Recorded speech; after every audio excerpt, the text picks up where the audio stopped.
Hey y'all, it's T. Do y'all want to see me struggle with making one of these wire wrap rings? If so, stick around and I will show you the struggle bus that I am on. It's a new thing that I've started learning, so here we go. The first thing you'll need is some jewelry wire. I'm using a 22 gauge. I would recommend this being the smallest that you use. Can definitely go up to a 20 or 18. 6 millimeter bead. That one is moss agate. I also have a ring mandrel. This is what you'll use to help you measure the size.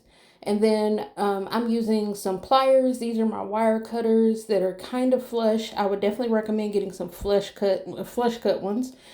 These are some flat nose pliers and then also needle nose pliers that I am using.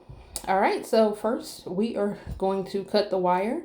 And of course, me trying to get this video out, did not bring my tape measure with me, so I cut off what I gauged to be about 9 inches. 9 to 10 inches is plenty, but if you feel like you need more, so that you have room to do the wrap and cut off the excess, please feel free. But at least 9 inches is a good estimate for how much you'll need. And I'm using the flush side against where the end of the ring will be. And then I am going to put the bead onto the wire, and it's going to be place it about halfway. And then I get the mandrel out and I make sure I'm on the number side. My attempt at this is going to be a size 8, so I'm going up to a 9 to measure the wrap around. And what you want to do is wrap both sides around so that one comes under and one comes above the bead when you wrap it over, because we're going to do a nesting pattern, and then ring it around for a little bit of a design where the actual bead is. I have seen some folks do more wraparound so that you get more rings on the band. Sorry it's out of the camera, but what I'm doing is taking the one wire and wrapping it around one side.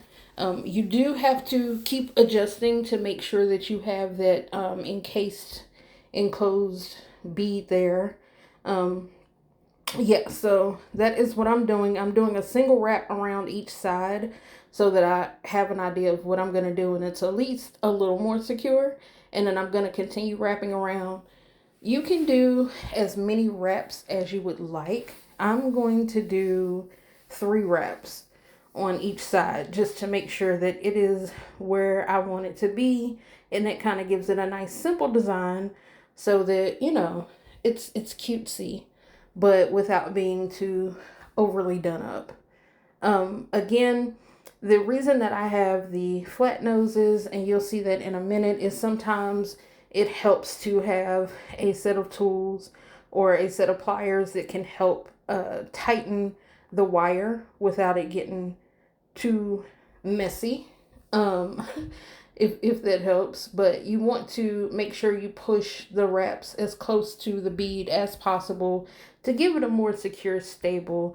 And here I'm going through and doing my last round with that side, and then I'm going to start on the other side.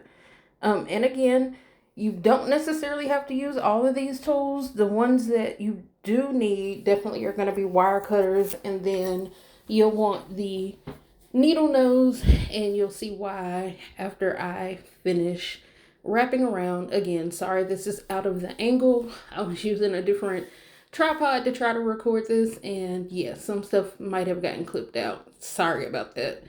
So here I've finished wrapping. So I'm again taking the flush side closest to the ring, and I'm snipping off the wire edge. Hold on to your wire. Don't do like me, folks, because you will have to clean up later. I corrected myself in this one so that the wire didn't go flying. And then I'm using the needle nose pliers to try to push the end that is there down. And you want to make sure you cut it so that it's not going to stick out or, scratch the person who will be receiving or wearing the ring, because that's not fun. Not fun at all. And yeah, so I've done that on the one side. I'm doing it on the other. Again, apologies for the camera angle. I will do better next time. And now I am taking this to measure.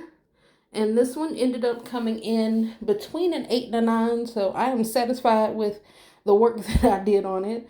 Again, this is something that I'm still learning, but I figured I would share with you guys that process in case it's something you want to try.